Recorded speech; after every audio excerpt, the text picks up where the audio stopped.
वृंदावन का सबसे अलौकिक और प्राचीन मंदिर है श्री बांके बिहारी मंदिर। इस मंदिर की मान्यता के अनुसार यदि आपने इस मंदिर के नियमों का पालन नहीं किया तो आपको इसका गंभीर परिणाम भुगतना पड़ सकता है। मंदिर परिसर में कुछ विशेष नियमों का पालन नहीं करते हैं तो आपकी आंखों की रोशनी भी जा सकती है। भले ही यह सुनने में बेहद अजीब लगता हो, परंतु हर वह इंसान जिसने यह सजा झेली है इसे सच साबित करते हैं। लेकिन ऐसा क्यों होता है? इसी कड़ी में सर्वप्रथम हम जानते हैं बांके बिहारी के प्रकट होने की कथा। वृंदावन में बांके बिहारी जी का एक भव्य मंदिर है। इस मंदिर में बिहारी जी की काले रंग की एक प्रतिमा है। इस प्रतिमा के विषय में मान्यता है कि इस प्रतिमा में साक्षात श्री कृष्ण और राधा समाये हुए हैं। इसीलिए इनके दर्शन मात्र से राधा कृष्ण के दर्शन का फल मिल जाता है। संगीत सम्राट तानसेन के गुरु स्वामी हरिदास जी भगवान श्री कृष्ण के अनन्य भक्त थे। उन्होंने अपने संगीत को भगवान को समर्पित कर दिया था।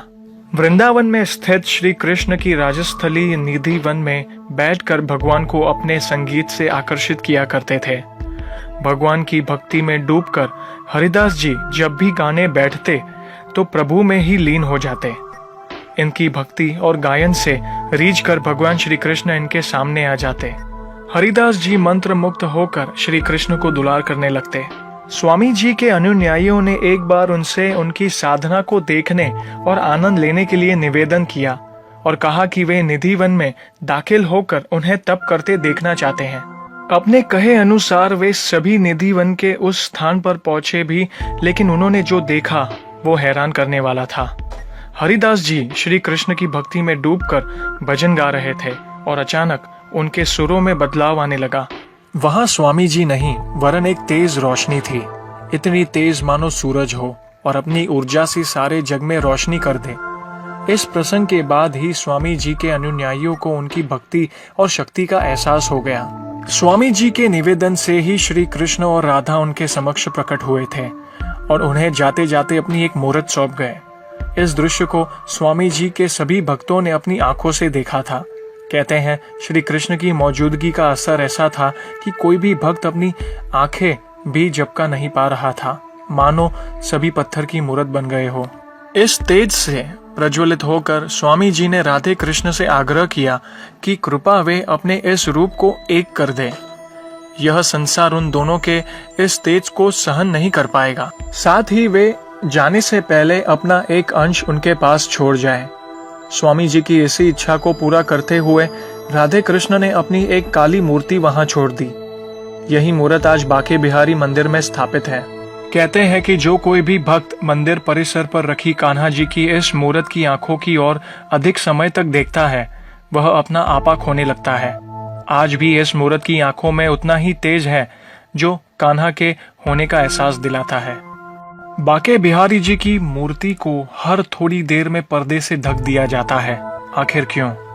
एक और कथा जो बहुत मान्य है वृंदावन में, वो ये है कि बांके बिहारी जी की मूर्ति को हर थोड़ी देर में पर्दे से ढक दिया जाता है ताकि बिहारी जी अपना स्थान छोड़कर कहीं चले न जाए। कहते हैं कि अगर कोई श्री बांके बिहारी के मुखाविंद को लगातार देखता रहे तो प्रभु उनके प्रेम में मंत्रमुग्ध होकर उनके साथ चल देते हैं। इसीलिए हर कुछ देर में पर्दा उनको ढक दिया जाता है। भगवान भक्तों की भक्ति से अभिभूत होकर या उनकी व्यथा से द्रवित हो भक्तों के साथ चल देते हैं। बांके बिहारी जी भक्तों की भक्ति से इतना प्रभावित हो जाते हैं कि मंदिर में अपने आसन से उठकर भक्तों के साथ हो लेते हैं।